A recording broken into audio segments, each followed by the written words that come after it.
In Myrtle Beach, you always go at your own pace. Lie out on the sand, lie out by the pool, go boogie boarding, go surfing, walk the boardwalk, walk the marsh walk, golf at one of 90 golf courses, mini golf at one of 50 mini golf courses, fish off a pier, fish from a chartered boat, go shopping, get drinks, eat the freshest seafood. The list is exhaustive, but the experience isn't. You can go all out or do nothing at all. How you relax is up to you. There is so much to do and explore, whether you're traveling with friends, family, or just yourself. With 60 miles of beach, you're going to find your place. If this sounds like what you need, then this is where you belong. Twisted Tea and Myrtle Beach wholesaler Better Brands Incorporated. Know our consumers enjoy relaxing days on the water with Twisted Tea's original hard iced tea in hand. It's important to remember drink and boat responsibly. Choose to be or designate a sober skipper before leaving the dock. Do it for your family and your friends, your passengers, and everyone else on board. Twisted Tea salutes all sober skippers who take the pledge. Cheers, and we'll see you on the water. Realtree has always had a connection to the fishing industry and the outdoor lifestyle. In 2016, Realtree expanded on the traditional business of creating the world's most effective camouflage patterns to create a fishing brand and family of patterns designed to connect the woods to the water and strengthen the bond between the two worlds. We couldn't be more excited to be working with the industry's top brands, retailers, and anglers to continue our growth, and we hope that you will join us. Enjoy Realtree fishing patterns inshore, offshore, on the lake, or at the dock. Learn more about the extensive line Realtree fishing patterns, apparel, gear, and more at Realtree.com. Trilogy Outdoors. All right, folks, welcome back to another episode of Trilogy Outdoors, and we have collected a local crew together. You know, we always enjoy having national people on the show to talk about all kinds of subjects, but, you know, at the end of the day, fins, fur, and feathers, and this week we are going to talk about fins, and one that is, I think it's pretty popular down here in the South, don't you, Stephen? Yeah, so, you know, I was telling y'all before we got started, I was at an event the other day, and I had talked to probably close to 15 people that had listened to our podcast at this event, and inevitably one of their favorite podcasts was the Flounder Clinic we put on. I had a lot of people say the mosquito was great, and, you know, the underwater archaeologist was great, but inevitably I keep hearing we love that Flounder Clinic. So many interesting little topics, things that we'd never heard of before. Everybody around here has fished for flounder their whole life, and so you just sort of have a routine, and then somebody comes along and says something like, you need to be fishing on the warm bank first thing in the morning, and it blows everybody's mind. What? Yep. What is that all about? And so I thought, you know, you and I talked about this last night. I said, we need to really think about having a fall redfish clinic. It's, you know, August now, and by the time this plays, it's going to be August. And it still will be. Very, very soon, day after tomorrow. It's going to be August soon, and when August comes, I start thinking about fall redfishing, and I know everybody else does too. And so we wanted to put on a clinic about fall redfishing, which is why we have two very famous. Oh, yeah, absolutely. Or infamous fishing guides, charter guides with us here today. Introduce yourself, guys. Go ahead, Fred. Start with Fred. I'm Fred Rourk with Sweet Tea Charters.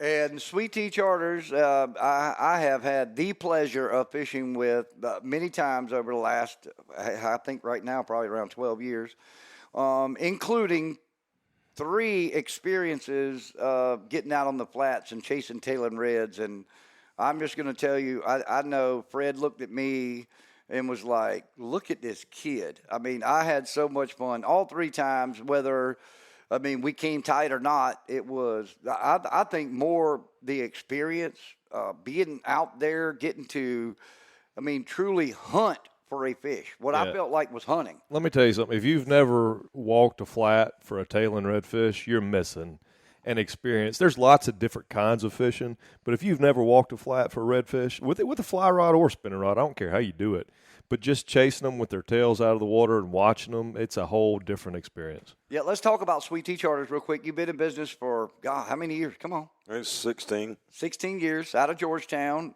Fish is, I keep calling it God's country because it is. And you probably make 90% of your money off spot tails, Yeah, redfish, yeah, that's pretty much what. red drum. Yes, daily. You like to release them. Yes, and I refer to them as my business associates. So, They're a partner. No, really. I mean, they're a partner, right? I mean, you Yes. got to take care of them, or else they won't be around to pay you the next day. yeah, and I mean, if he's 24 inches, I'll catch me next year when he's 29 inches. So, Right. I have a lot of people that I said, yeah, they know that you'll see the fish coming back and go, there's that Fred guy again. So, but watching the English on the flats and the times I've taken him out there, one of the best things about being a fishing guide is the excitement of the anglers on the boat. I mean, that's our, I get a lot more out of watching somebody than I ever do if I reel one in. But English, I've seen him completely lit up and just absolutely excited to, as you say, it's a hunting trip as well as a fishing trip. And a lot of folks get buck fever when they make their cast and flood their cast up because they're excited. And I'm preaching and coaching and preaching and coaching. Look, now his tail's up, his head's to the right now. Tails up, head right. Tails up, head right. 1 o'clock. Moving to 2. All right, he's feeding. Yeah. I mean, it is just like well orchestrated. And Fred is up there working his butt off, pushing you through that, up on that flat and through to the fish. And it is fun to have him. I mean, just completely calling it out. And that was prior to me having corrective lenses. So now I would really like to have a redo where I can actually see what I'm looking at. It won't be any better. It won't be better. All right. We also today have with us the infamous Jason Burton from Merle's Island Fishing Charge. Yeah, we're going to leave out the nickname because today we're talking redfish, but the Flounder Pounder is in the house. The Flounder Pounder. Yes. He's been busy. Yeah, we've definitely been busy. Excited to be here, especially with Fred. I've fished with Fred a couple times. He probably doesn't even know this, but a lot of the stuff that I learned very early in my career was actually going to his seminars, and we actually got to go fishing with you. I don't know, it's probably a long time ago, but I went with really, really long time ago, and some of the stuff that he showed me, how the fish push, how you can look for the 3 ripples and how you read banks, some of that stuff I still use on a daily basis, and that was being influenced by him by one day. Well, I'll tell you, I'm going to speak for my partner in the Southern Anglers Radio Show, another of our great brands, but Kenny. If Kenny makes reference to a redfish, it always either starts or ends with Fred said. Yeah. It does. Instead of that's what Ed said, that's what Fred said. That's what Fred said. I mean, I'm telling you, from down to the bait, the weight, and everything. I mean, Kenny always makes reference to it. And I think he may have only been with you once or twice red fishing. He went once. I know he went once with us, and he may have gone again. We went one day. I think we were filming one day, and we were in the bay, and he got a big one on, and had it. He was taping it somehow, GoPro or something on his rod. But it's kind of funny. That video's around. It's funny to watch. But he's another one, man. It's the excitement of the people on the boat, man. It's a lot of fun to watch people. And I think you'll say the same thing. Absolutely. Our satisfaction comes to the excitement of the people on the boat with us. I always tell people, and they think that I'm absolutely crazy. I said, the moment you set the hook, the game's over. Like, reeling the fish in and all that, that's the icing on the cake. But like you said, seeing, you guys you got a lot more visual fishing than we do. I wish we had half the fishery that y'all do. But, visually seeing, even a kid, whether it's a cork rig or, throwing a lure or something, but seeing them throw, and it's like, throw right there. And when the surprise of, oh, he ate it, it's nothing better. I had that happen this week. We were up in a spot, low tide, tight, up the creek. Most people can't get to where you are. Nobody knows where you are because they can't get there. Mm-hmm. And I had this guy, we had a bite, and we were using bait. He got a bite and missed it. So he reeled in, and I set him back up. And he immediately cast it back out there, and he was going to set the rod down in the rod holder. And before he could, he threw it back, and he went to put it in the rod holder, and he did the fish. I mean, he threw it right on his plate. Yeah. And that guy he was like, man, I can't believe what just happened. It was really cool. That's fun stuff right there now. It is, and this time of the year, I know Steven spends a lot of time down south fishing. He goes down. Of course, he's got a perfect boat for it in his my tide that he has. But this time of the year, is it tough fishing down there in this heat? I mean, I know we're going to talk fall and pre-fall and getting set up for fall, but right now, is it tough in the heat? It's tougher on the captain than it is on the fish, I think. Sure is, yeah. This week, just to give you an example, I've had 3 days it was really good. really good nowadays is 10 fish to the boat. Normally they're pretty big. I mean, I don't target the you can fish with shrimp and catch smaller fish, but I target the bigger fish. And if we get 8 or 10, I'm tickled to death. I mean, I used to be able to do that really easy. It's a lot tougher to do now. But then yesterday, I mean, I was scratching for a couple yesterday, working for them. Right at the end of the day, caught a 30-inch fish, which basically made me a hero at the end of the day. But I worked for those fish, and I mean, it was like Africa hot out there. It's like hot mayonnaise. It was 103 degrees yesterday. Yeah, I believe it. I mean, and pushing the boat around all day, that's hot. Yes, it is. Especially if you don't have a lot of wind blowing and you're high up in the marsh too. Well, and the thing is, it was low tide, and so we're down in the creek, so all the breeze is blowing across the grass, over our heads. So it's been pretty toasty. But in the middle of January, I'll be, when is it going to get hot? So I don't. Funny how the human nature works. It's like when it's cold, I wish it was June, and then when it's July, oh man, I wish it was January. But let me tell you something. In where we're talking about in our part of the world, to me, there's very few things as rewarding in the fall as catching redfish in the back of the marsh when it's 65 or 70 degrees. And they're starting to do their thing. They're starting to come together in bigger little packs. You get, instead of 1 or 2 fish, you're getting 5, 6, 7 fish together. They're not in the group of 200 yet, so it's not like picking them out of shooting fish out of a barrel. But you sort of start seeing the patterns to them. You can throw a lot of different baits at them. You can catch them with shrimp. You can catch them with mud minnows. You can catch them with finger mullet. You can catch them with artificials. You can catch them on the top. You can catch them on the bottom. And there's just a lot of action, and the weather's beautiful. It's a great time to be in the low country of South Carolina. Absolutely. Yeah, those fish are getting ready. They're getting ready for cold weather, and they know it's coming, and they're eating crazy. And the thing about it is, if you can spot these fish that time of year, they're dumb. I mean, they're on the feed, and they're not really aware of their surroundings. They want it. They're going to have it. I've seen fish working a bank eating shrimp, and you could throw popping cork out, and a lot of times I'll use artificial. I'll use DOA under a popping cork. I had a buddy of mine. We worked a group that was working a bank, and I said, just throw it out there now. And he'd throw it out, and we'd watch the pack come down the bank, and they'd get about 3 or 4 foot away. I said, pop the cork, bip, boom. We'd both hook up. Mm-hmm. Hook the 2 fish, catch those, get squared away, look, relocate them, reset the boat, throw out in front of them, just wait. They get about 3 foot away, bip, boom, poof. Can't stand it. Yeah, I mean, they're going to have that. I mean, that's just the way it is. They're trying to put weight on, basically, is what they're trying to do. Trying to put weight on, and they'll eat hard. Yep. And so everybody has their own little spots, and some spots are better for rising tide. Some spots are better for falling tide. And in the fall, I love to fish a rising tide. I don't know why. Different spots are better, like I said. But in the fall, I love to fish. All of my spots seem to be a rising tide spot in the fall. And where you could not catch a fish in the springtime, you can catch them thick in there in the fall. Yep. And what they seem to be eating – mostly, I mean, like I said, they'll eat anything, but what they seem to be eating more than anything in the fall where I fish down south is shrimp. Yep. Yeah. Okay, are y'all finding the same thing on your spots? Yes. I tell you something that I've told people this in the past. If you're fishing a spot and you happen to see seagulls, I'm not talking about any other kind of birds, seagulls, and you're watching seagulls hover and they start to dip, and then you see them come back up, you see them dip. Yep. I've left a creek, gone around to another creek where that's going on, and there's always redfish under them. And what they're doing, those reds are pushing those shrimp, the shrimp are jumping, and the seagulls are picking them off out of the air. Right. So a real good, man, I'm telling you, that time of year, and we get to the fall, and you see seagulls hovering, you need to pay attention to what's going on, because then they will eat what you throw.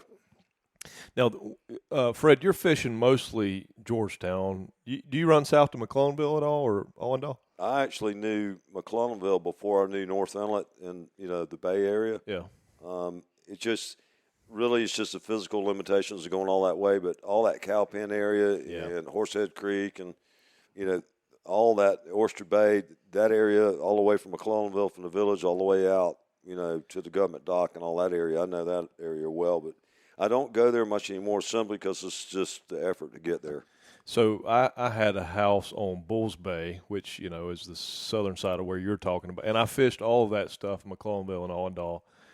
And fishing from Allendale to Georgetown is a totally different animal from what Jason's fishing in. Absolutely. Yeah, it's 180 out. Yeah. It is very skinny water. I mean, you're not fishing channels or anything, so to speak. It's very skinny water, and it's a different tactic. It's different techniques. Now, Jason, what do you like when you're fishing Merle's Inlet almost exclusively, right? I mean, Yeah, I mean, we fish Georgetown, and we do fish Little River a little bit. Like he said, you know, if I'm solely targeting redfish, I'm probably going to put the boat on the trailer and go to Georgetown. okay. I say I didn't know that. I learned something new. Yeah, I actually grew up fishing Georgetown just as much as Merle's Inlet, but you know, with the charter business and all that. But it's funny because, again, I'll give you all the credit. You know, I learned a lot from you from way back in the old Winyah Bay Fishing Club meetings that we used to have, and there's a lot of stuff. And the thing about Merle's Inlet is very small, very congested, lots of traffic, jet skis, paddleboards. But there are similarities, and that's something due to the volume of people and just the amount of how crowded it has forced us to go kind of outside the box. And I can tell you, me and a couple of our other captains, we've noticed, you know, going down some of these dead-end creeks and doing all that stuff, we're finding the same setups as you would find in Georgetown, the back of the creek, you know, standard, you know, T-style intersection. I think that part of Merle's Inlet may not get a lot of attention, but I think it is there. You know, obviously it's a small body of water, so you're restricted by where you can go. But I do think a lot of those techniques, you know, can be implemented there as well. Well, I know one thing. I'm going to go 5 or 6 years ago when you actually were running charters all the time. Yeah. You actually set out to go find places that nobody fished. Mm-hmm. And in doing so, you found a lot of newish popular spots. And I mean, again, Merle's Inlet is what, 2 by 4 miles? Is that about right? Or a mile and a half by 4 or something? If you count Brook Green, it might be a little longer than that. But yeah. So you're limited in where you can go that, you know, to be away from people. But you found some areas that are really, really good, and certain times of the year. We've actually found some areas right now. You know, now is the most crowded that the inlet will be. You know, you got everybody on vacation. Everybody wants to be on the water. It's hot outside. So that's what we found here in the last month or so. We've been pushing back to some areas where they're very uncomfortable for the size boats we're using, but we're finding groups of fish. And the only thing I can imagine is that the amount of pressure that these fish are under, and they're seeking spots that are not pressured. And I think there's definitely chances. They're educated fish. They're very educated. Yeah. I mentioned a minute ago that I was in a spot that most people wouldn't get to. That's the same thing you're describing right now. Yeah. You also mentioned a T intersection. It's amazing how many spots I fish are on the intersection. Oh yeah. Yeah, you know. I've been with you. Yeah, you either got a T, you got a creek coming into a T going 2 directions, or it's a four-way, it's a cross type situation. Those fish orient there, and usually there's deeper. It's shallow, but yet I say deeper. It may not be but 2 foot of depression type area. That's all you need. Yeah, where they can go and they know at low tide they could be okay. So, but it's amazing how far back these fish will go, and I'll kind of say this to clients that don't let the body of water fool you into thinking that the smaller the creek is, the smaller the fish get, because it's usually the opposite of that. And there's been some really nice sized fish come out of really small spots, and those are the educated fish. That's the ones that are calling me out because I knew you from last year. Well, I call it us with the beer guys. The trip that was a TV show made into a television show, but you and I had the beer guys. Yeah. And we had 2 boats. We had Greg Holmes was running, and you and I were on a boat, and we actually pulled into a creek that was no wider than both boats side by side. Yeah. And after we had done our damage, we called them over, and they came up. The wind, it was 29 degrees that morning when we got on the water. It was chilly. And the wind was probably blowing 20 to 30, and I might be selling it short. But once those guys got over there who aren't really good fishermen, they aren't. I mean, and they'll admit it, they don't fish much. But with that wind, and it was a crosswind, and the fish, we stand back from the fish, and the fish were only in one. I mean, it's like bass fishing to me. If that bait didn't land in one spot, it wouldn't go get hit. But to watch them throw and the braid would get caught and the line would be over the oysters. And then we finally got them to where they were able to get it in the target zone. And if they hit it, they were hooked. They had that, and it was crazy. That's middle of the winter that's going on. Yeah. I mean, the thing is, the fishing is easier in the fall, like we're talking about now, than it is then. I've never been down there other than tail and tide in the fall, so I need to go try it because I've never been down there. Wintertime's amazing. Yeah. When they're all grouped up, you know, I've some of my all-time best numbers were in Georgetown, dead low tide, dead of winter. Yeah. I tell people that want to do that what I'm looking for in the wintertime, I want a low tide middle of the day. I want the sun as high as it's going to be, and I want the tide as low as it's going to be sometime between 10:30 and 2:30, because I mean it's going to be dark at 5 o'clock. You know, the sun. You like live shrimp, Stephen, don't you? For a bait. I do, but let me, before I jump to bait, let me back up to what Fred just said. So, Fred, just to reiterate, you're talking about wintertime or fall fishing? To cold water. You're talking about cold water, I assume. When you're talking about fishing in the middle of the day, a dead low tide in the middle of the day. Yeah, that's middle of the winter stuff, yeah. Okay, all right. So same sort of deal we were talking about with flounder, right? I mean, I think what we're getting at is the metabolism of the fish. And when you've got a real cold fish, sun's real high, dead low tide, the fish are up on those flats, essentially in the back of the creeks, getting sun. They're sunning, right? I mean, and you got dark banks. You got dark banks. So if there's going to be a spot that's going to be warm, they're sitting in it. Right. Relatively speaking to everything else, you got dark bottom. They're hanging in these spots around that dark bottom, and you can get a couple degrees, and a couple degrees I mean whether they'll eat or not. Right. I mean, E and I have gone one time. We went to that one group. I mean, we threw everything in a tackle box at this one group, and watch this big group of studs just round and round and round and round. We couldn't get them to eat, but we left, went to another group, and what happened to me? Bam, bam, bam, bam. I mean, as soon as it hit. But, but in the fall, man, it's the fish are more what I find is the fish are more on bigger water when they're eating those shrimp like we were talking about earlier. All right, let's stop right there because I want to get to that. So there's a difference. At least where we live, I guess it's probably similar in other places, but where we live, we have a group of what I would call ocean-going fish. Yes. The breeder population, which, would be a 36 to 48-inch fish on average. Right. I guess is the best way to put that. Those are ocean-going fish. Their number one, their main purpose in life is just to breed, to reproduce, and then they're back out in the ocean. Those fish are hanging in the deep channels, in big bodies of water. We also have some big fish, but I wouldn't classify them as the breeder fish. We also have some big fish, what we're talking about now or earlier, that are on the flats in the very back of the creeks. Mm-hmm. Seem to me like two distinct populations of fish. Yes. Okay, so two very different ways of fishing for them too, right? Yes. Okay, so let's talk about the distinctions between those fish and then how to fish for each one of those fish. We've talked a little bit about flats fishing, and I do want to get back to that because that's very interesting to me. But I also find that they look different, right? I mean, you got fish that are in the way backwaters that are eating a lot of shrimp that have this beautiful orangey, bronzy color to them. Blue tails. Blue tails, right. Then you get these silvery, they're also beautiful, but it looks like they've been eating nothing but mullet. They're just silver, like mercury colored almost, don't have hardly any orange to them, and they're out there near the ocean. Two completely, they look at least like completely separate like fish. different species. Almost like a different species of fish. I equate that not so much to what they're eating as to where they live. And you mentioned a minute ago about Murrells Inlet. Yeah. The one thing about Georgetown is that when you're fishing the bay type area versus right at North Inlet or Debbie Doo or right around the inlet, it's most similar to what it is in Murrells Inlet. Yeah. All right, but if you're fishing in the bay, then you get those Clemson fans. You get those fish with the orange.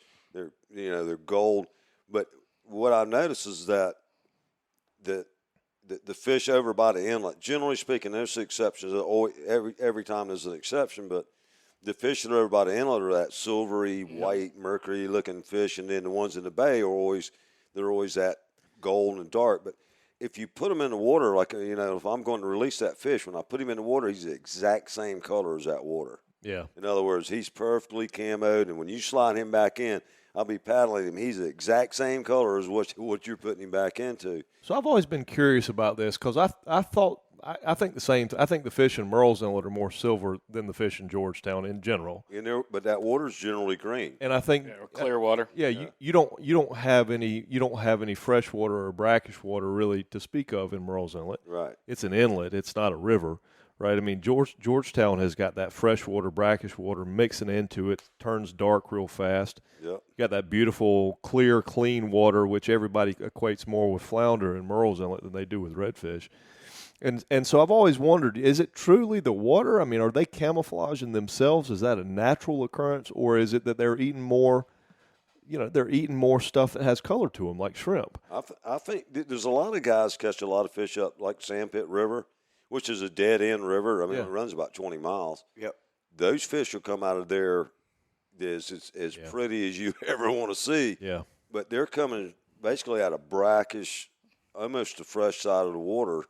I mean, you got largemouth bass and redfish in the same turf. Same spot. Yeah, I mean, you can catch them in the same place. And those fish that water's red dark. Very dark. Yeah, and those fish are red, gold, dark, same kind of thing. I've heard about fish that like they're eating shrimp. They'll eat. They tend to be orange, and then the fish eating fish aren't. But I think it's more. This is just my feeling. I don't have any science to back this up, but I just think it's more equated to where they're living, where they're staying. All right, so back to what we originally. That was an aside that I was just curious about. But back to bait. Okay, so we're just going to call them two different populations of fish. Genetically or scientifically, that might not be correct, but for our purposes, two different populations of fish. You got an ocean-going redfish, and you got a backwater redfish. Okay, Right. For our purposes. All right, you got a client that comes along and says, "I want to catch a giant. I want to catch a 4-foot-long giant redfish." Where are you taking them? Well, Not an exact spot. well, it's not so much that. First question would be, what time of year is it? Fall. Yeah, it's in the fall. We're fall fishing. Yeah, I mean, anytime from mid-August through mid-October. Honestly, my first answer to them is I don't target those fish. Yeah, you're not targeting the breeder fish. Yeah, and I have a lot of reasons to do that. But that being said, last year we caught, I think, 9 and 3 foot of water that were 30 to 40 pounds. Wow. So that happens, but it's gotten. I know. I'm trying to be politically correct about what I say here. About You ain't got to be with us. I know where you're going with this. Go ahead. Go ahead. The big spawning fish will get into channels. They're generally in deeper water where there's one stretch along the shell banks in Georgetown. This is no secret. I mean, since the internet, everything's out there anyway. But it's got an undulating bottom where the bottom contour is going from about 15 foot to 30 foot, and it's undulating back and forth, and the fish are there. I mean, I equate it to this. You really don't need to know a lot to be able to do it. There's so many people out there putting pressure on these fish now. It's like, I've said this many times, it's like going to the drive-in movie. All you got to do is find your spot, drop your anchor, and pull in your spot like you're at a drive-in movie, and drop your stuff down, and you go get hooked up. That's mostly it is. It's a bottom rig with a side of mullet. Is essentially the way live or dead, depending on your preference. Yeah, Hayden, essentially what you're fishing for when you're catching those big channel bass. Yeah, and then the rigs that you use, I've talked a lot about the Lufkin rigs, and basically it's an egg sinker within 6 inches of a circle hook that keeps them from getting gut hooked. The issue with me is that I watch a lot of these fish get mishandled. Yeah. That's a big thing. Yeah, and through DNR, I mean, they say it's a 10% mortality rate if you do everything right. And if you don't, it's a 30%. but also the same areas where these fish are targeted, DNR's set long lines, and every 10th hook's got a giant shark on it. Yeah. So let's say we get one and we get everything set. We got our camera ready. We get him and get the hook out. Boom, we take a picture, get him in, put him back in the water, charge him off. Boom, he swims off. Well, that fish is lactic acid's up, so he's going to go to the bottom to rest. When he gets down there, Jaws is waiting. Yeah. I mean, the sharks used to, when I was growing up in Beaufort, the sharks would follow the shrimp boats, and the shrimp boats were thick. I mean, there were shrimp boats everywhere, and the sharks, they knew what was going on behind those boats. Well, the sharks will learn. There's no doubt about it. The sharks learn about like any other fish, and if they find easy pickings, they're going to hang out where the easy pickings are. Yeah. So a lot of these big fish, if I have a concern about the red fishery, is that and how those fish are targeted. I was on the board with DNR, and anytime I brought that subject up, that was a hard political issue, which I'm sure you understand. I mean, but I do. I found 2 floaters last year, exactly where you're talking about, Fred. And I was with my kids with one of them, and my kids wanted to catch a big fish, and that's what we were doing. We were out by the channel marker, catching the big ones, and I think we had caught 4 or 5. And here comes a floating fish from in front of me floating towards us. Yes. So obviously it was somebody else's fish. It wasn't our fish because it was coming with the tide. Here comes a floating fish. He was going to miss the boat by about 15 feet. I couldn't put the boat in gear. Even though we were anchored, I couldn't put the boat in gear and get far enough to one side or the other. So I pulled all our stuff up, pulled all our lines in, pulled our anchor in to go, show them some stewardship of the resource and show them how to revive the fish. I put my hand on that fish's tail, and I about got my hand bit off. I mean, the minute I touched that fish. By shark. Shark. Oh, yeah. Bull shark nailed him at like 30 miles an hour. And it splashed the kids, and it splashed me, and I looked to make sure my hand was still there. I said, good Lord. How many digits do I have? Still got him. But you're right. I mean, and I've got to take this opportunity to talk about sharks because I do all the time, and I want to do it again. Sharks are an important resource, no doubt about it. And there are places in the world where sharks are having problems. This is not one of those places. This is not the area. I don't see any shortage of, you can make a lot of shark fin soup from around here, man. I mean, I don't think I wish we would. I mean, I'm telling y'all, as a diver, I mean, as a fisherman, it's hard enough. As a diver, it has gotten out of control the last decade, especially the last 4 or 5 years. It has gotten out of control, the number of sharks. And bull sharks, the change in species has – we've gone from a lot of what I know a tiger shark is a pelagic shark, but a sand tiger is more of a bottom. If you want to classify it like that, right? More of a bottom fish than a pelagic shark. 20 years ago, it was tiger sharks and sand tigers. Yep. Today, it's bull sharks, it's duskies, it's sandbars, it's hammerheads, it's makos. There are gazillions of these pelagic sharks that I never saw 20 years ago. You know what that is, don't you? Why? Well, think about it. It's an area where they're protected, they're safe. Yeah. They're not, being harvested. I mean, plenty to eat. I mean, you look down in Florida. I mean, there's some pretty, well-known social media guys. Mark the Shark. I mean, there's guys down there that are killing sharks and doing all that. I mean, I cannot think of the last time I saw one in Little River where a guy hung a tiger shark, and they pretty much destroyed him on social media. But, that guy. But you don't see that. I mean, even early in my charter career, there's certain people that we were talking about this morning. I mean, I remember them bringing 8-foot black tips back, sitting it on the table, and 200 people. Nobody does that now. No, you can't do it now. In your career, social media will eat you alive. Black tips are what I have the most trouble with. Yeah, and usually it was traditionally it would happen around the 1st of June, and I had this one spot I fished a lot, and they were nice sized fish. I mean, their fish were 25 to 32 inch, big old nice fish early in the year, and the darn black tips were eating them off behind the gill plate. Yeah. I mean, you had to be real careful about your hands, not to have your hands in. Right. If that red swam off that bank, he was dead. Yeah. I mean, it's literally he was dead. Well, usually that lasts for 2 or 3 weeks, and then after that, you start catching toy sharks. Yeah. Toy blacktips. Right. So the girls been there dropping the kids off at the pool. Yep. So, and there was food there, so they stuck around. Well, then by the end of June, they disappear, but now they're still there. Year round now. Yeah, in the creeks now. Everybody thinks this is all ocean. This is 180. We talking about way back in the back. Yeah, we're talking about a 180-pound critter with about a 12-inch bite radius that's in the creek with you. So miles from the ocean. yeah, and that is something that is occurring more and more often. And also, I've noticed it in more and more places. Yeah. I mean, I just mentioned that spot. It was notorious for that. I knew what was going on. I could predict it. But now in other places, I mean, as recently as 3 weeks ago, in a not real skinny water. It was low tide, but we were adjacent to skinny water.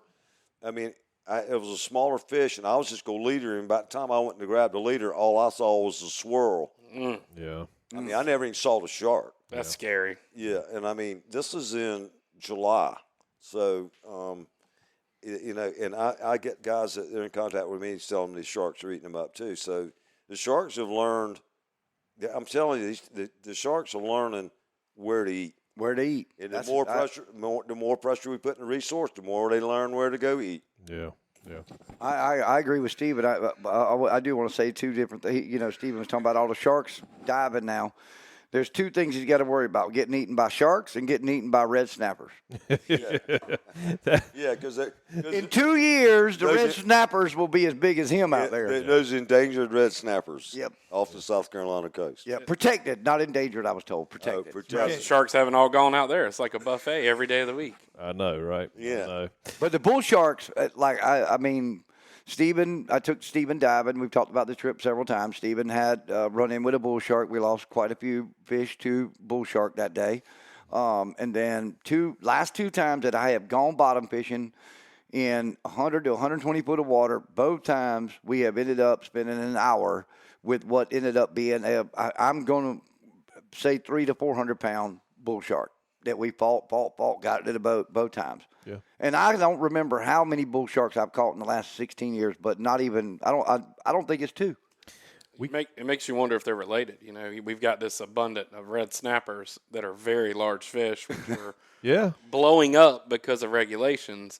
You know, is the fact that these fish are dominating reefs and ledges, is that drawing in the next step of predators? I would think. Yeah, I would think so too. We haven't. I don't think we've talked about the tournament we fished in on the podcast yet. Nope, we haven't. Okay, well, we're not going to get real in deep into that because we're talking about redfish today. But as a quick aside, we fished the Medical University South Carolina Miracles tournament last weekend. 2 weekends ago. 2 weekends ago. I've determined that I'm a terrible kingfisherman. Well, you know, Fred can tell you all about kingfishing, but keep going. I've determined No, you're not. I think you had a great game plan. Personally, well, I did it a little bit as a kid, you know, and I tried to use those same tactics 25 years later. It didn't work very well. But we ended up catching four bull sharks, 2 on live bait on the top. On the top. Yeah, 2 in the mid-water column, and then I clearly caught some more on the bottom that, you know, never ended up showing themselves. But probably at least a minimum of 6 bull sharks on the line that day, which was 2 weeks ago in, you know, mid to late June. Yep. And guys, I mean, if you're trying to catch a grouper or a snapper, it's virtually impossible offshore. You're trying to catch a kingfish and he gets bit mid-water column, it's virtually impossible.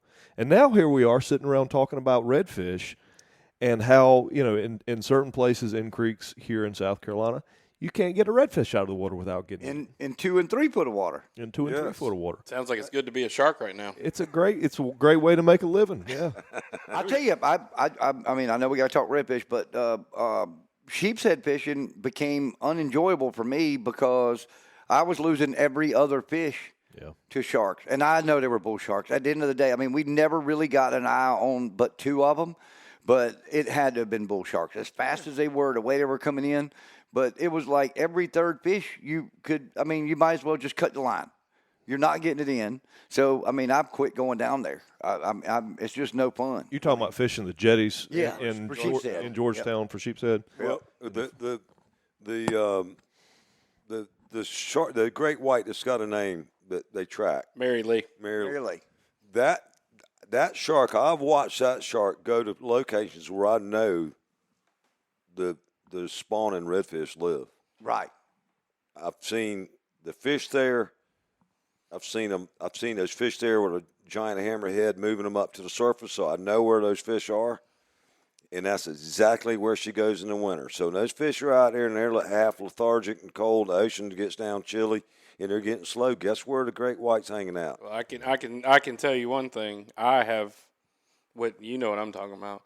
I've seen one great white in my life, and it was eating a bull red. Yeah. So Micah Love, all right, so we got to get him on the podcast, by the way. I'm sure everybody in here knows the captain from Beaufort, who is certified to tag and target great whites, just released 1,300-plus pound hammerhead at the boat, tagged it in a Stutch a couple weeks ago. But, man, has he got it mastered, and he catches a ton of great whites out of Beaufort. Yes. That we've got them by the spot. I've seen 3 in the water. Okay, and it's a whole different game when you see them in the water. Are you burning extra air? Thank you. Yeah. You burning extra air when you see them in the water? Yeah, I mean, I'm used to looking at. There'd be some brown bubbles behind me. I'm used to watching other sharks. You know, like their mannerisms. You know when they're when you need to avoid them and when it's okay. I don't have any idea the mannerisms of a great white. I've only seen 3, in the water. And so every time you see them, it's in mid-water column, and you're only 40 to 60 feet, from the surface. And you just don't, you're thinking, I don't want this thing to get up underneath me. You're thinking air jaws, and it's going to shoot me out of the water. These guys on the back of the boat are last thing they see of me is shooting out into space. And it is Shark Week. Well, he used to look like a seal, but now since he's been working out so hard, he looks like a sea lion. Yeah. So it's a little nerve-wracking to see him in the water. And the ones we see here, the ones that I've seen here at least, I've seen 1 juvenile and 2 granddaddy grown ones that I would say are 17 to 18 feet long. Oh. We actually hit one with a boat. We hit one with the boat. Scott Cothran, who now works for Billy Freeman at Freeman Boat Works, with his boat, blew out his lower unit, ran over an 18-foot great white. Wow. Cut over the top of his back. We had just gotten in the water, or just gotten out of the water diving. We're putting our gear away. He came up on plane and boom, hit that great white. Great white turned over, came out of the swell. We turned around and looked at him, and it had cut right across his back. The props had cut right across his back, and he circled the boat twice before he went down. Now, you think you got a chance with one where you can hit him with a 36-foot contender with twin 350s on it? You can hit him going 30 miles an hour, cut across his backbone. He still circles the boat twice and leaves. You think you got a chance with him in the water? Nope. No chance. Well, everyone you've seen so far has been at the end of your flippers because you were going away from The other way. Yeah, the other way. Well, I know one thing. We've kind of gotten off track a little bit here, and normally Steven keeps us on track. But, I know. But hang on. Here's the one thing that I have completely looked at over the last 10 years that thanks to all this incredible tagging of these great whites, I think, and Fred brought it up, I think without a doubt the population of great whites here on the coast is directly related to the redfish. To red snapper or redfish? Redfish. Okay. I just, if you look at the times in which the great whites are pinging and showing up, where they're showing up greater is when, Beaufort, the one that went all the way up into Calabogue or the other sound, whichever one. Yeah. That fish went all the way in. It was the time in which the redfish would have been in there. Where they're at here, it seems like it's in areas where those big schools of breeding bull reds are. I don't know. I associate the two together. Mentally, I've done that. Well, I don't know that it's any different than it's always been. It's just we've got better technology Better data. to track it and figure it out and know who's where, when, and all that. Yeah. I don't know if it's a new occurrence. I mean, we don't have any way to know that. Maybe it is, but there's a food source there. Sharks, like in the Jaws, sharks have 2 jobs. They eat and make little sharks. So if there's a food source there, they're going to do it. You know, like you say, you got all these snappers and all this grouper complex protected offshore now. The bigger those numbers get, the more predators are going to be around. I mean, it just makes sense that if you build on the bottom end, the top end's going to come take advantage. Yeah. I mean, I think that makes perfect sense. I mean, there's no other explanation that why sharks and different species would relocate here unless the variables had changed. Yeah. Yeah. Something. Well, and I mean, last year we were talking about sharks and reds, and I mean, last year the tarpon was going on, and there's another thing that they love to eat too, I'm thinking. Mm-hmm. Yep. Well, yeah, especially down in Florida and stuff. Yeah, you can lose a nice big tarpon real quick at the boat. But we went out of North Inlet in my boat, flat, slick, calm day. Went outside, saw my buddies out there, and they tarpon fish pretty much exclusively this time of year. So I slipped out and asked the guys if they wanted to go. We got out there, and you could have sight casted any brand of shark you wanted. Yeah. Yeah, I mean, you literally could have sight casted them. And while we're sitting there, I'll watch his boat, and I'll watch a 3-foot fin come out of the water, steaming towards his boat. And it was a hammerhead. When he got by him, he said he was 16, 18 foot long. Yep. I mean, but the thing is, you could not have targeted a tarpon. There's no way. I mean, there was literally, you could sight cast any brand shark you wanted and about any size and right there in the inlet. And the bait was there, the food was there, and then big boys coming in to take advantage of the little guys. Because, I mean, they say the hammerhead's like stingrays the best, but I understand they'll eat sharks big time. Yeah, Fred and I have film shows in Beaufort and up here, different species, different stuff, cobia fishing. I have heard all along that Georgetown or Winyaw Bay area is known for the largest number of species of sharks. Does that sound familiar? It wouldn't surprise For me. an area, like I don't know. I don't know that for a fact, but I'm gonna tell you that that was on display. I mean, if you want to see it, Yeah, it wouldn't surprise me. yeah, it wouldn't surprise me either. I mean, they're different colors, they're different shapes, they're different lengths, they're different sizes. I mean, they're different dorsal fins, different. Yeah. And then big boys come steaming in there. It's pretty easy to identify. Hammerhead's got that giant. Yeah, he's fin. got that 3 foot sticking out of the water, and he's steaming at the boat. I mean, They're you're gonna notice it. Yeah.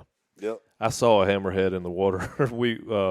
Me and Kent Rogerson, who did a podcast on here, came back together on our deco stop out in Deepwater one day, and we had a hammerhead approach us that was the biggest dang hammerhead I'd ever seen. About that size that Fred's talking about. His head, the shovel on his head was a solid ruler. It was a 36-inch ruler. Yeah. And, they got the eyes on the end of the head. Staring you down. And so as they circle you, that eyeball turns on the end of the head and watches you the whole time. and it is such a freaky thing to see that big old – I mean, I'm telling you, that head is as wide as a 36-inch ruler with those two big eyeballs on the side. It is a freaky-looking fish in the water. That's a big handful on the front of him. Yeah, it is.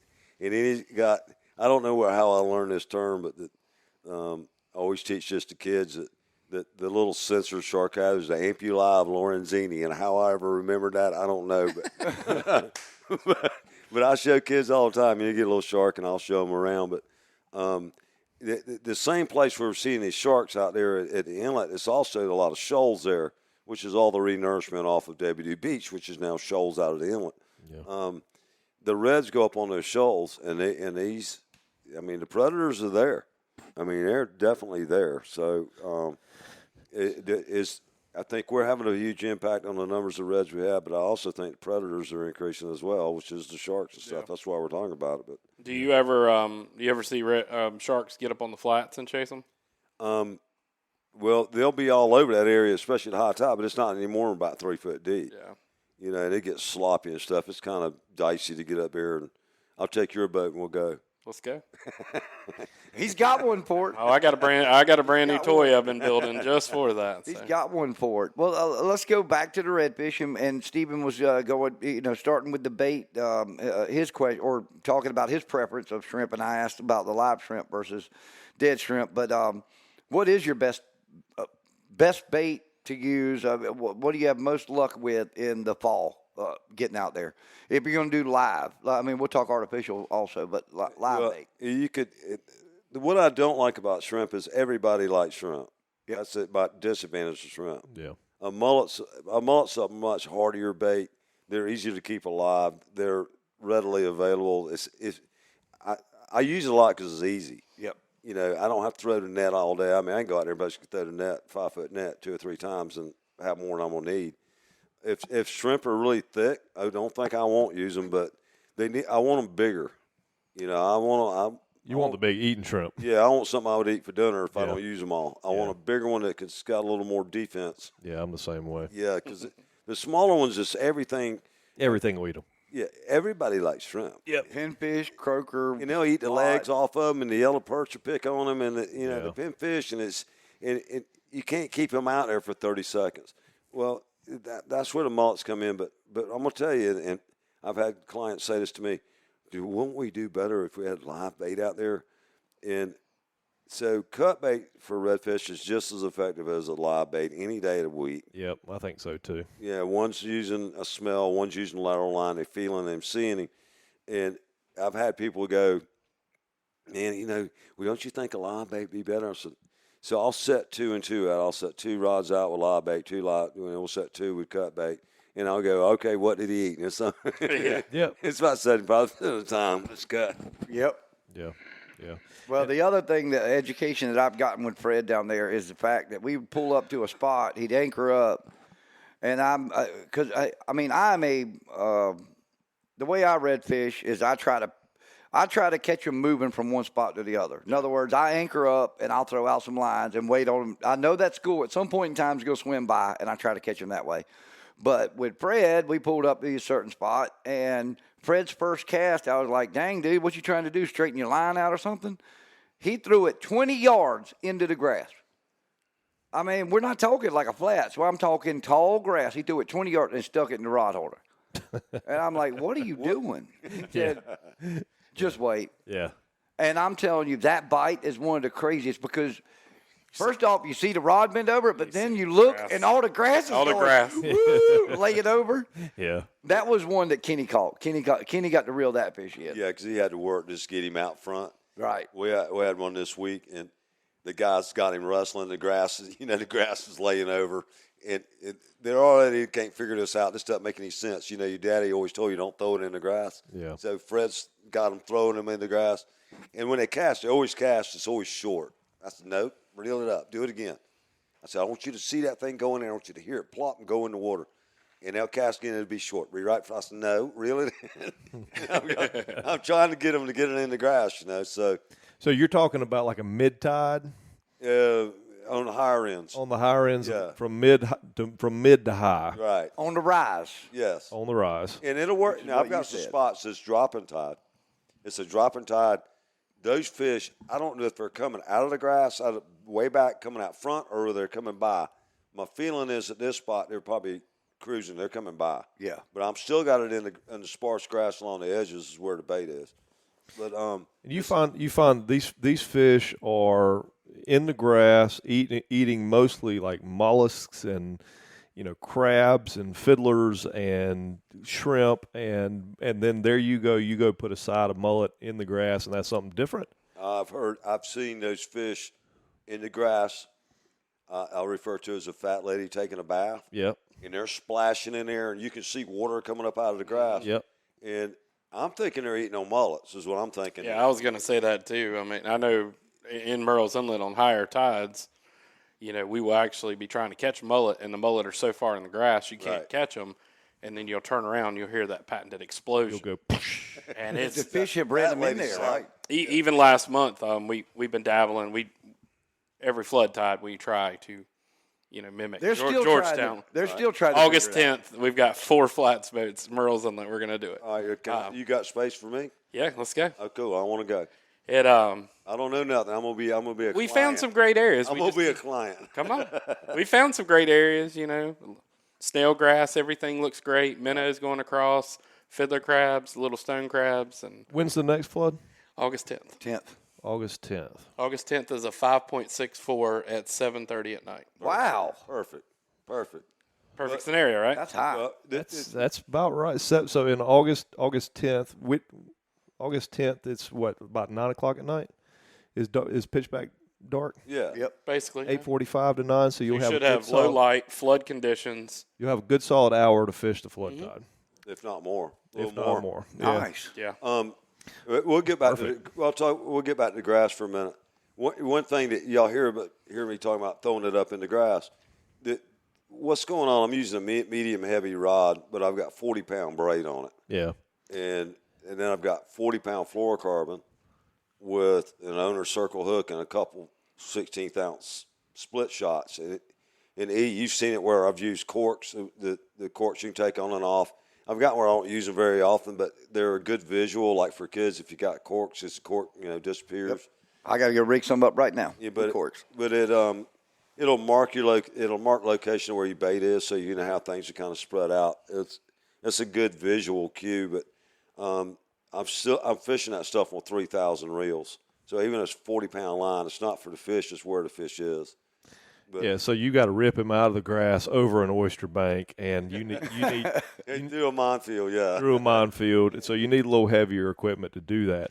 But you find that to be effective in the fall for a mid to high rising tide. That would be the high tide where we were talking about the seagulls earlier. That's more of a low tides filling onto a bank. Yeah. And the water's not to the grass yet. Right. But the reds are in the grass to eat as well. I think they just sleep in there and they just rest and it's safe, and they'll swim up, wedge up in the grass. I've seen them sleeping in the grass before, especially in the winter, and you put a bait in front of them and they're out cold. But I think it was you. I believe it was you that once told us that if you wanted to find the fish in the dead of winter, ride around on a high tide and find out where all the dolphins are congregating. Find the next available flat, and they're sitting there waiting for them to come off. I believe that was you. It might not have been, but dolphin have. Even though they're my number one adversary, they've also pointed me in the right direction before. Yeah. So we're bringing that up, and after we've just spoke for so long about sharks, what do you think is the number one enemy of the redfish? Other than us, Other than us. And the dolphin, dolphins yeah, are. got to be. I think that humans are number one predator. Number two, even more so than sharks, have to be the dolphins. Yeah, I think it was Captain America that told me one time they did a study, and the dolphin can eat 17 pounds of Captain America. Captain America. So they can eat 17 pounds of redfish a day.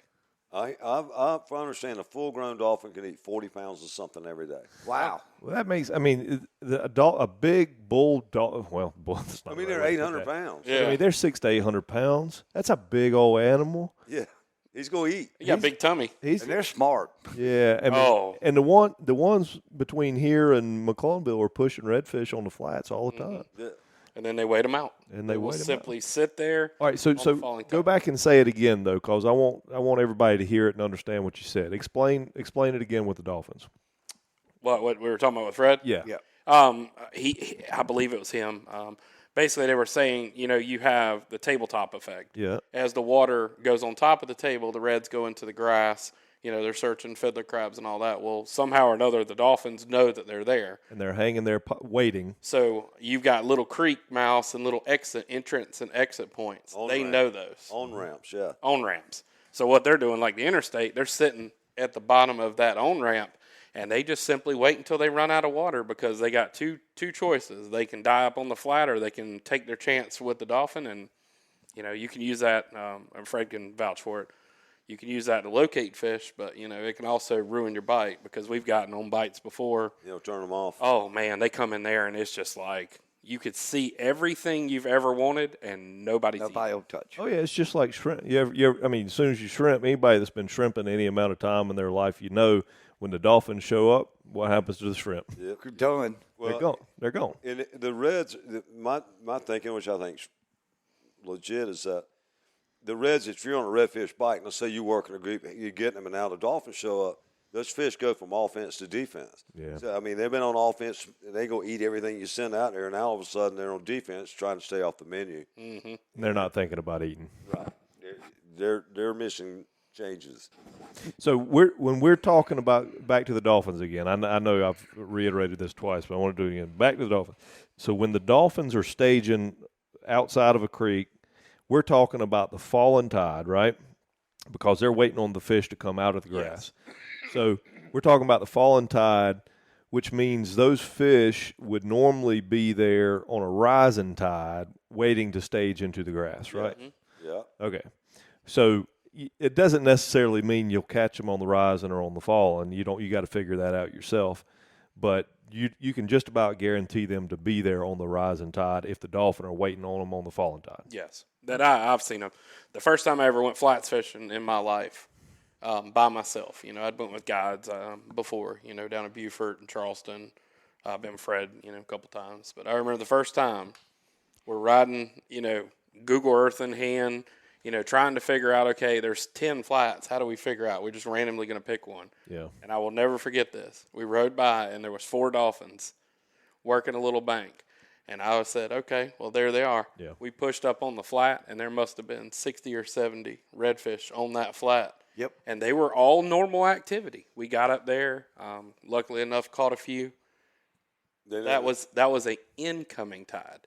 When that tide switched, all of a sudden those fish went from feeding and comfortable to looking like mullet at low tide, trying to panic when they can't get around your boat. Nervous, yeah. Offense to defense, just like you said. And the thing is, on tailing fish, it's always more productive on the rise. Yes. Yeah. I mean, always. The tide turns come off. Usually those fish you'll catch, it's not so much they're tailing, is they're steaming, and you get a bait in front of them as they're swimming. But they're much more comfortable on the rise up on flats. I tell you, Fred or Jason, I don't know if y'all have ever noticed either, but I'll tell you and I used to do a lot of tailing fish in Allendale when I lived there in Allendale. It was in my backyard, so I did it every night, that we had a good tide. But I would notice when you had a heavy concentration of diamondback terrapins, for our audience, I don't know if you know what those are, but they're little turtles. They're not sea turtles. They're terrapins that live in the marsh, and they feed on snails and whatnot. When you got a big population of diamondback terrapins, there's usually going to be a school of redfish somewhere close by. Huh. It makes sense. And I don't know if one follows the other. I don't know if the fish are following the terrapins or the terrapins are following the fish. But if you look out at a flat that's rising and you see terrapins on the flat, there will be redfish right there. I believe they're eating the same groceries. Eating the same stuff. That's right. And they're easy to see. You can see the terrapins just as easy. I mean, sometimes you can't see a tailing fish until you get close to them because the sun's not right or whatever. You can see those terrapins. Now, Fred, I'll ask you this as a general question. I just moved here. I've never fished here before. I want to go flats fishing. And you've got all modern-day technology. You can look at Google Earth. What makes a flat better than the other one? And if you're going to a new place, what would you look for to be better than the other one? Well, we mentioned a minute ago on-ramps. That's probably a flat that has multiple ways for the fish to get up on it. I've got one in my head right now that I call Palm Tree, but it's got a relatively big creek. I'm not talking about a major water, but it's got a relatively big creek on one side. It's got a relatively big creek on the other side. And as they go west off the main drag, they've got all these creeks that feed up to the flat. So it's got a lot of ways for them to come up and a lot of ways for them to slide off. So if I was looking at Google Earth and I was like, okay, where do I want to go to try this? To give you an example, we fished on hopcall before. Yeah, oh yeah. All right. That's all it's a long stretch, but areas are better than others along that stretch because of the on and exit ramps. The multiple ways for them to get up, multiple ways for them to get off. So there's stretches in there that are better than others because of that. So what am I going to look for? I'm going to look for them to have a lot of different ways to get up on that flat. Are you specifically looking for snail grass? I've got a funny story about that, but or is there a certain, you can just look at something and say, okay, no, You mean where it's the short grass flats? Yes. Yeah. It's that's the thing. Another thing that's telling you on the short grass is that the depth's right. Yeah. And if it's deeper than that, you're not going to see me even if they are tailing. Those short grass flats are, that's telling you, hey, I can get out here and walk if I want to. Yeah. Right. Stay away from the high stuff. If it's short grass, it's sandy bottom, you can walk. Also, the depth's right, because if it's not covered up, that grass only grows about maybe, what you say, 2 feet maybe? Yeah. So if you've got a 24-inch red, he's gonna tip for you so you can see. So those short grass flats are, that's the turf, and I want ramps to those areas. I want to hear this funny That story makes about sense. snail grass now. Yeah, me too. This got to be a good Well, I one. can tell you one thing. I'm talking periwinkle snails, whatever Right. you want to call them. Little white I ones. learned my lesson about the shoes you wear. It makes a big difference when you're going to get out. When you're going to get out the boat, it makes a big difference which pair of shoes you wear.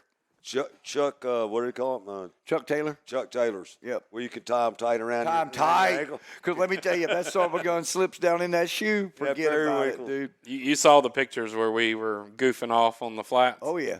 Yeah, I'll tell you what not to wear: Crocs. flip flops. Oh, no. No. I took a pair of flip flops there. I went home barefooted. Yeah, you did. Kenny tried to go barefooted one time. No. And then Kenny with us. Kenny, he didn't have it wasn't barefooted. He wore like a water sock, like a water shoe with the whole open ends. You know what I'm saying? It was. Last month when we went, Jimmy was barefooted.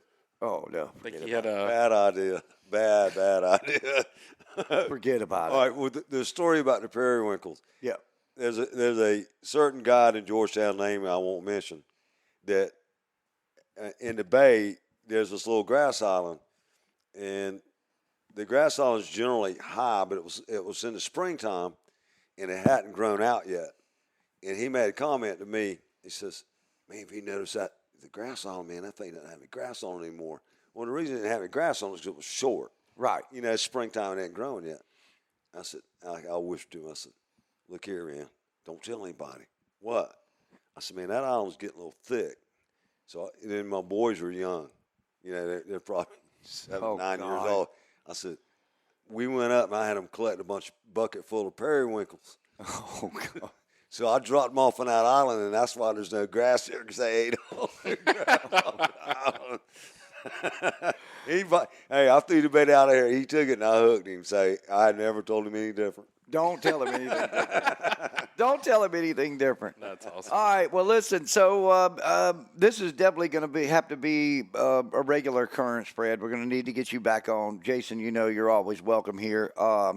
We need to talk more redfish. But one thing I definitely want to end with is how our listeners can get in touch with both of y'all. Fred, what's the best way for our Trilogy Outdoors listeners to hook up and get a charter with you? I'm going to share all your information at TrilogyOutdoorsMedia.com, but what can they do to get right in touch with you? The best way to get in touch with me is to text me on my phone. Yep.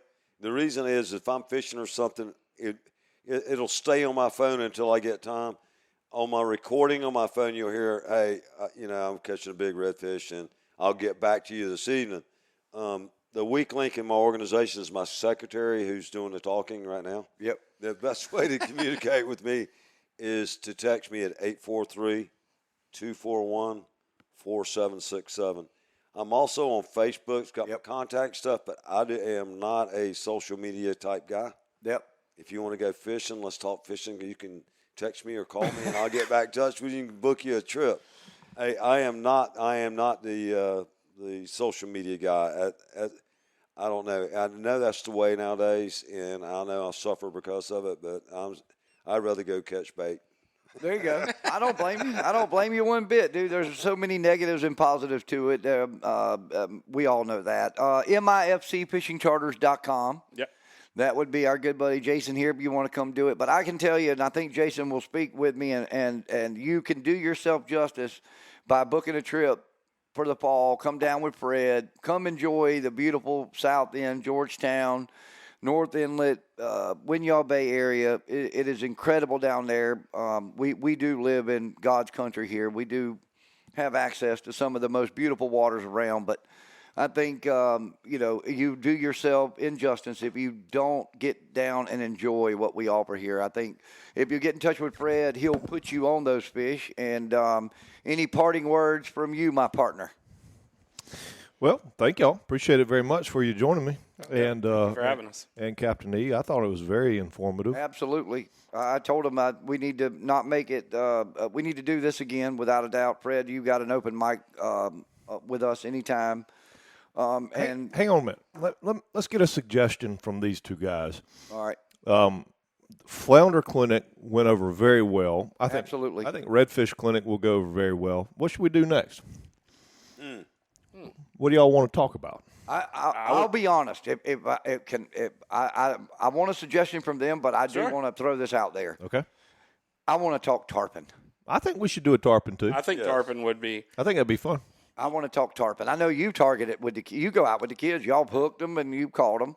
We've jumped them. Jumped them. Yeah. Hey, that's 90% of them. I think tarpon would be great, and I know Fred's probably yelling, "Don't do it, don't do it!" But No, the funniest part is we have an amazing tarpon fishery, and it's the biggest secret ever. It is a big secret, and hardly anybody targets Nobody them. knows it.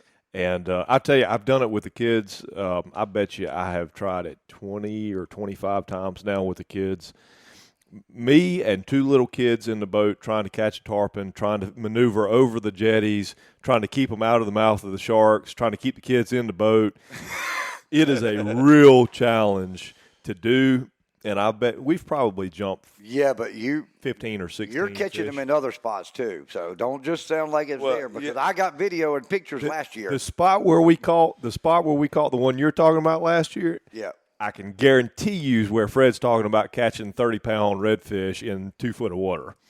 I can just about guarantee you it's the same spot. Because all the bait is shoved up in there. It's the only place for it to go, yeah. And so that happened to him recently. Yeah. But I think that's a great idea. Yeah, I agree. I think we definitely need to sit down and do and talk tarpon. And we're gonna. I mean, you mentioned so. So it started right now. I mean, pretty much those guys are on it, or is it really the next couple weeks it'll really start? It's normally by now it's really rocking in the bay. Yeah. And so you saw about going out to the jetties, and I don't do that. I target them in the bay. There's some there. I don't think that they haven't found out that the tarpon haven't figured out the baits in there yet. It's usually if they come in there and find it, they're not going anywhere. They will stay.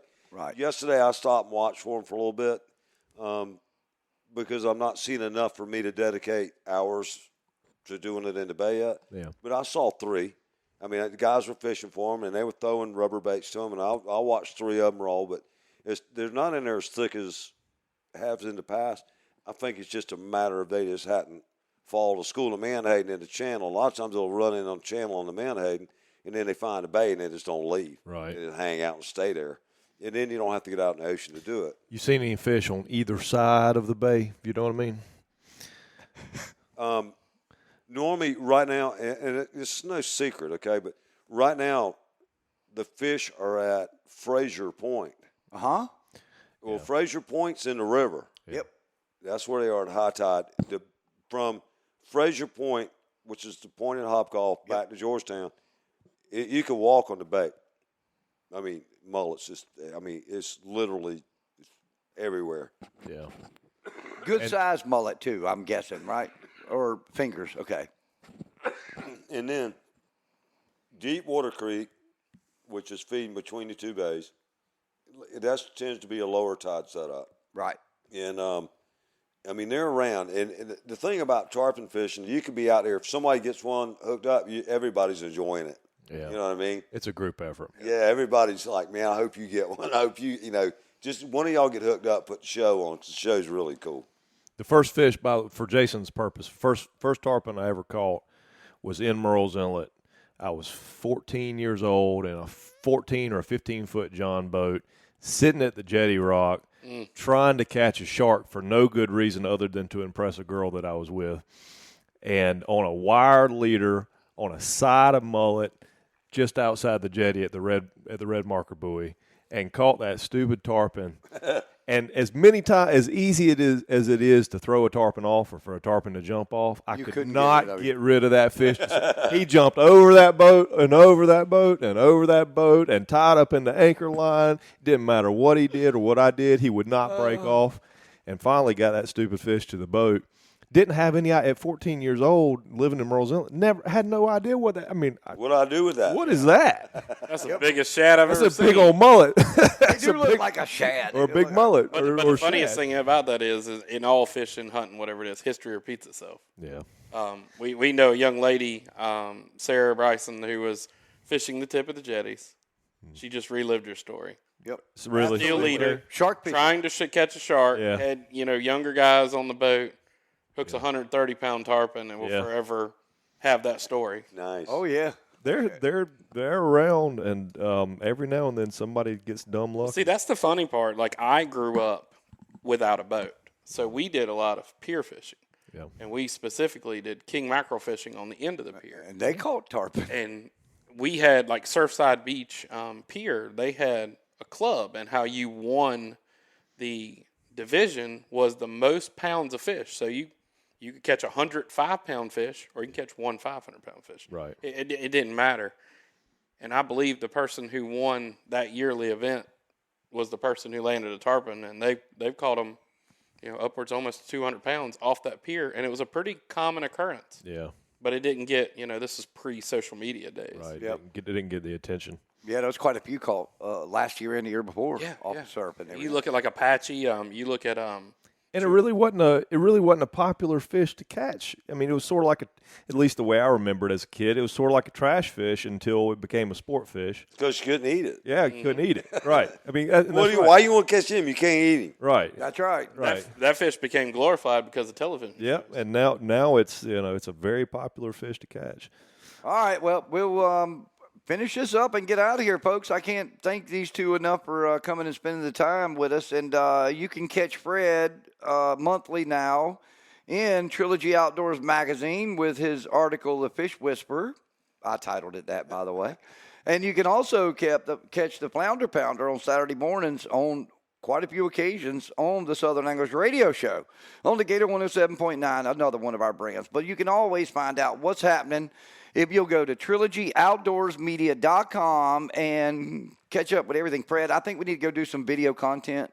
I think we need to build some video content with Fred here in the next couple of weeks down in Georgetown. That'd be great. I'm in. Yeah, I know. And I'm going to be out of town the week of the 10th, so I'll leave the cameras if y'all want to go do that the week of the 10th. I won't be here. I'm fishing in Costa Rica. Oh, you'll be gone, too. I will hold it down for You South hold it down. Carolina. Hold it down. Me and Fred, we've got it covered. Hey, in the next podcast, we're going to tell you how you can go fishing in Costa Rica and go down there, too. We're going to help you with that as well. We'll have some good ideas on how to get you set up with that. But, folks, thank you once again for joining us here at Trilogy Outdoors. And remember, you're going to find it right here, always, if it's dealing with fins, fur, and feathers. Trilogy Outdoors Podcast is a product of Trilogy Outdoors Media. All views and opinions of our hosts and guests are not necessarily those of our sponsors. Trilogy Outdoors is produced and edited by Trilogy Outdoors Media. Be sure to follow us on all the podcast platforms as well as our social media pages on Instagram, Facebook, and Twitter. And also, don't forget our other brands, Southern English Radio Show and Walk 'Em All Outdoor Magazine. To find more information, visit TrilogyOutdoorsMedia.com. And remember, if it's anything dealing with fins, fur, and feathers, you're going to find it right here on Trilogy Outdoors.